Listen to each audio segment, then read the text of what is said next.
Well, hello again and welcome to our reading of Acts of the Apostles. We're in chapter 11 and up to verse 27.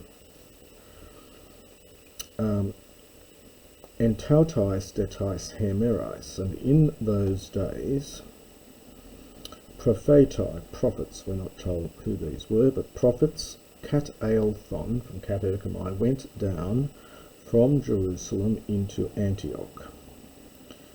Haste, one ex auton of them, Agabus Onomati by name, so whose name was Agabus, having stood up, from Anhistami, Esaimanen, from Saimino, we get a vowel gradation there and an augment, so he indicated how, we're not told, but through the Spirit, that a limon megalane, a great famine, melane, to be about, esesthai is the future infinitive from Amy, about to come upon the whole of the inhabited world.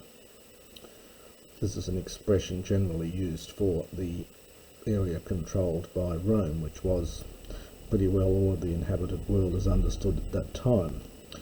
Good use of melo here. Melo normally in classical Greek takes a future infinitive as here, but very scarcely in New Testament Greek, but here it is the correct usage, or the classical usage anyway.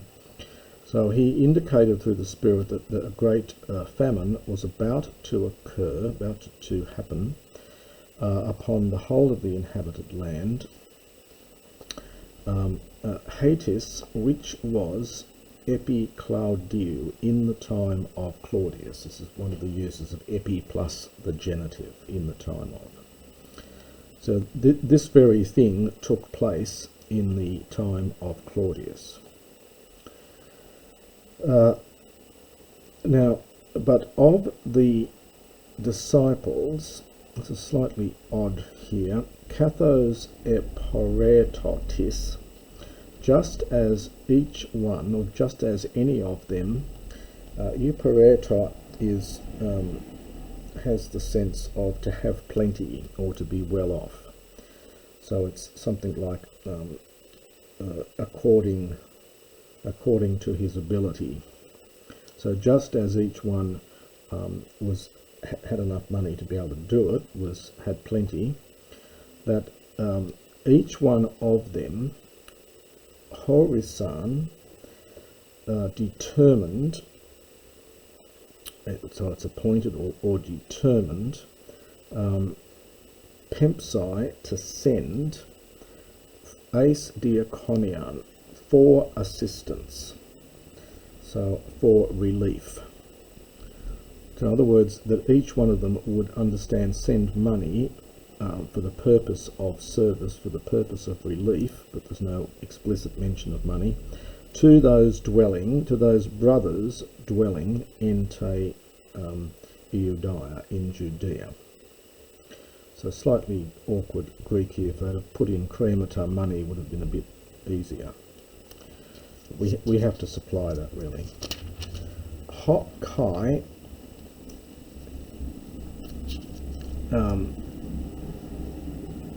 so that also they did. So having done this, apostelantes, they sent it off, so they sent off the money, understood, to the elders through the hand, Barnabas, which is a genitive here, it's one of those funny Doric genitives from Barnabas, so it's of Barnabas and Saul. And we can start a little bit of chapter 12. This is when James, brother of John, gets killed and Peter's imprisoned. So at that time, Herod the king, now of course this Herod is Herod Agrippa, who was the grandson of Herod the Great, and you remember that the area was divided up amongst the various sons of Herod, but Herod Antipas was banished in 39, and Herod Agrippa took control of his portion of the land. So this Herod here is referring to Herod Agrippa. So Herod the king, Epebelen, and the language here is very Septuagintal, really. So he attacked, or perhaps cast forth his hands, kakosai, to do evil to certain ones of those from the church. The language here is very reminiscent of the Septuagint. And he killed James, the brother of John, Macharai, with a dagger, with a little sword. And having seen that it is Ariston pleasing to the Jews, and we get another Septuagintalism here that you don't see very much in the New Testament. It's this use of prostithemi.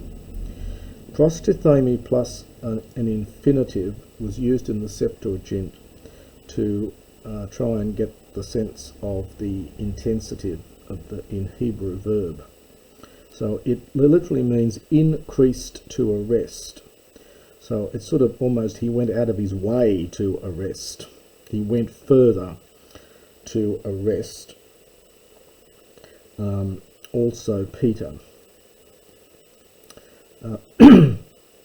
And it was the days of the Adzumo, and the unleavened bread. Hon, this is referring back to Peter. So Peter, whom also Piasas, from Piasdo, with a zeta in here if you're looking it up. It means to press hard upon, but hence to arrest by this stage. So whom also he, having arrested, he placed, from Tithami, into the prison. Paradus, handing him over. Now Tessasin is dative plural from the word for four, and tetradios.